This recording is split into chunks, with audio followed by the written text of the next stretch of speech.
implement pacts Nnamdi Kanu's family had with Igbo US military veterans tell Tinubu. Good day, my people. How na dey hope na dey okay? Well, I've come with better story for people today concerning Nnamdi Kanu versus the Tinubu's family. It's telling us about the pact that Kanu had with Sheyi. Now, it's not even Kanu that is even telling us so. It's the Igbo US military veterans that is now telling Tinubu.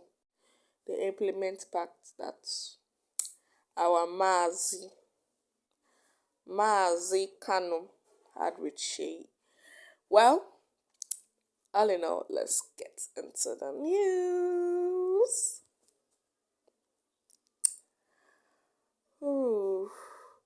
The American military veterans of Igbo descent, AVID, has called on President Bola Ahmed Tinubu to implement the agreement he reached through his son, Sheyi, on the release of Nnamdi Kanu.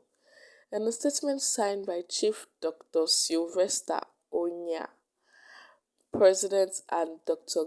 Godson Obiagu, Secretary, Avid said it concurred with the position of Kanu's younger brother, Emmanuel, on the implement of the agreement.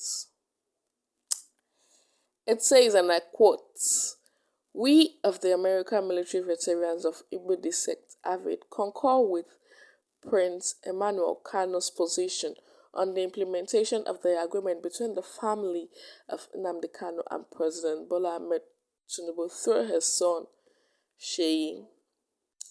We also concur with the concerned Igbo Ministers Commission over the recent news that the continued detention of Nnamdi Kanu is a betrayal of Igbo nation."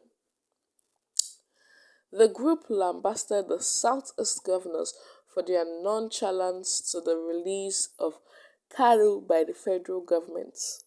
According to the information we have, the governors are supposed to meet with the president and unanimously advocate for Nnamdi Kanu's release, which has yet to occur. We also note that Mr. President has asked the Southeast governors to write a formal letter seeking the release of their son, which they all find difficult to do. We are also aware that all meaningful initiatives, particularly by religious leaders and nationals and state capitals, have been frustrated by the same governors.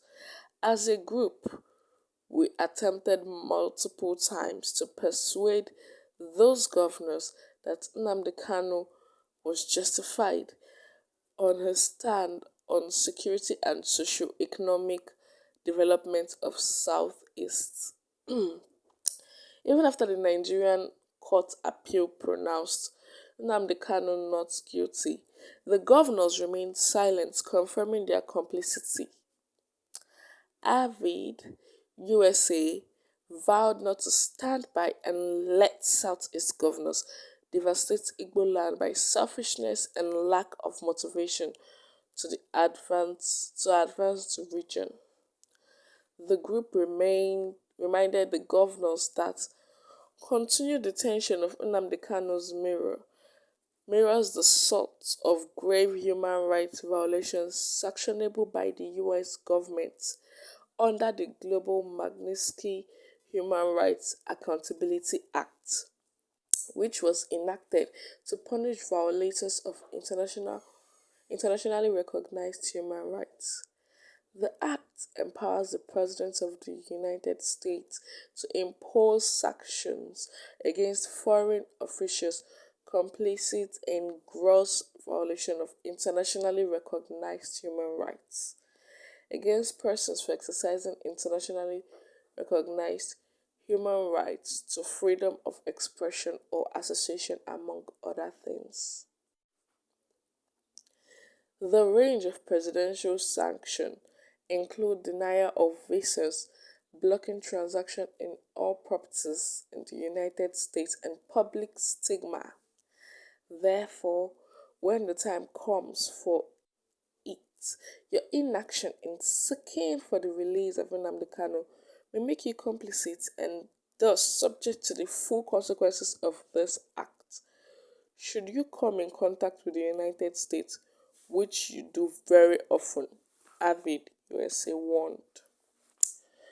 Well, my people, you guys have heard it. I've begged these people enough. They should please release Kanu.